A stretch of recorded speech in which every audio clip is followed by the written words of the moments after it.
Bonjour, dans cette séquence, nous allons essayer de décoder ce qu'est la culture digitale.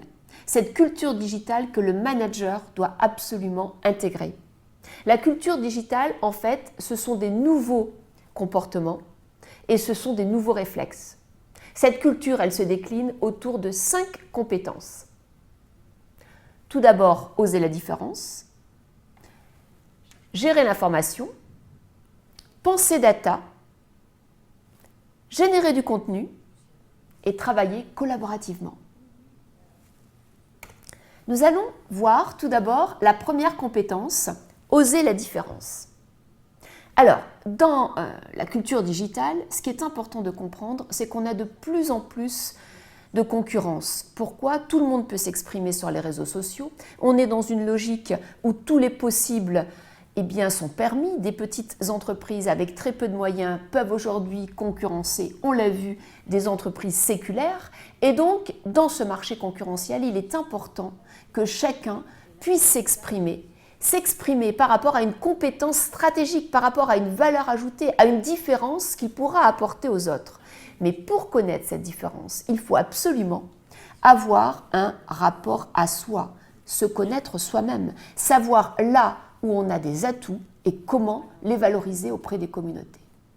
Deuxième point important, il est important dans cette logique de la différence de tester. Il ne faut plus avoir peur, il faut oser sortir du cadre, essayer dans une logique où le test fera de nous la personne reconnue parce que c'est quelque chose de nouveau. Autre point intéressant, c'est le rapport à la décision. Chacun, dans son rapport à la décision, doit se dire « je dois prendre position ». Je prends position, donc je décide par rapport à quelque chose qui existe, qui est créé collaborativement, ou par rapport à une idée que je vais lancer sur un réseau social et par rapport à cette idée, je déciderai comment agir. Autre point intéressant, le rapport à la hiérarchie et à la reconnaissance. On en a déjà parlé tout à l'heure dans la séquence précédente et on voit là que les mentalités évoluent. Avec le digital, ce n'est plus le manager qui est reconnu parce qu'il a une position hiérarchique, c'est le manager parce qu'il influence, parce qu'il est empathique, parce qu'il aide les autres à se développer, qu'il sera reconnu. De même, sur la reconnaissance globale, l'équipe sera reconnue parce qu'elle aura été innovante, rapide et qu'elle aura été originale. Voilà cette première compétence que le manager doit mettre en place, oser la différence. Alors un petit peu de provocation avec l'ouvrage de Rootsley. Que nous dit Rootsley? Rootsley nous dit qu'il ne reste que 12 ans pour l'homme, car dans 12 ans, ce sera la machine qui aura pris la supériorité sur l'homme et la machine pourra décider. Aujourd'hui, les machines existent et décident déjà, par exemple, avec le trading à haute fréquence. Mais ceci sera réplicable dans plein d'autres domaines. On passe alors de l'homo sapiens à l'homo economicus, aujourd'hui et demain à l'homo numericus parce que cet homme sera tout le temps connecté. Réfléchissons à ce que nous dit Rootsley. Continuons avec la deuxième compétence. La deuxième compétence, c'est gérer l'information. Alors, qu'est-ce que ça veut dire? Gérer l'information, ça veut dire d'abord, j'essaye de savoir quels sont les outils qui me permettront de rechercher efficacement l'information. Je vais utiliser NetWise, je vais utiliser Paperly, je vais utiliser des outils qui me permettent d'avoir du push et de l'information pertinente en fonction de mes centres d'intérêt en temps réel. Deuxième chose, après avoir recherché, je dois savoir comment la stocker. Si je n'ai pas le temps de la lire, comment je la stocke? Grâce à des outils tels que Digo ou Perlstreet. Ensuite, comment cette information, je vais la filtrer pour que seule l'information à valeur ajoutée arrive jusqu'à moi. Enfin, comment cette information, je la diffuse. Ici, dans la gestion de l'information, on doit repenser notre technicité et le manager doit apprendre absolument à être efficace. Troisième compétence, penser les datas.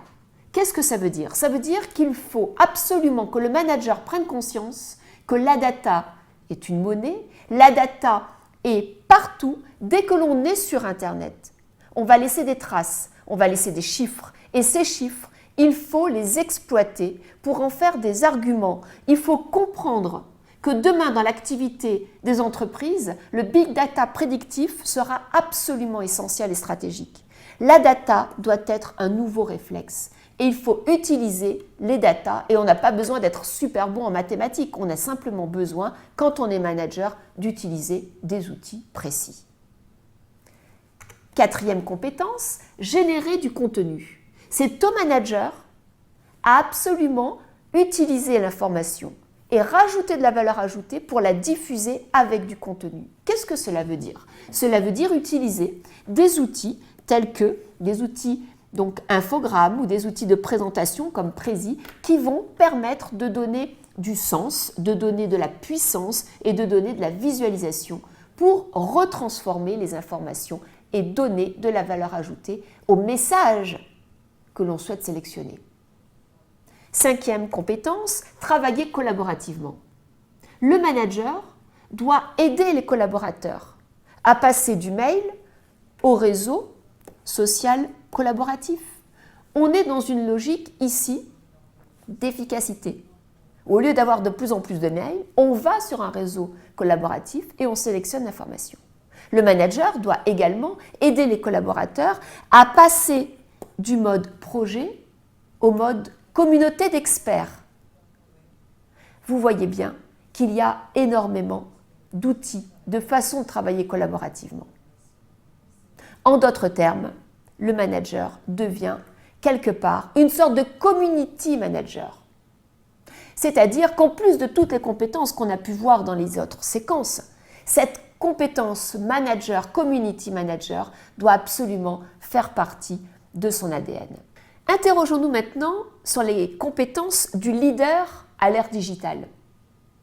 Avec l'étude de Capgemini, on peut voir qu'il y a deux types de compétences, des compétences individuelles et des compétences stratégiques.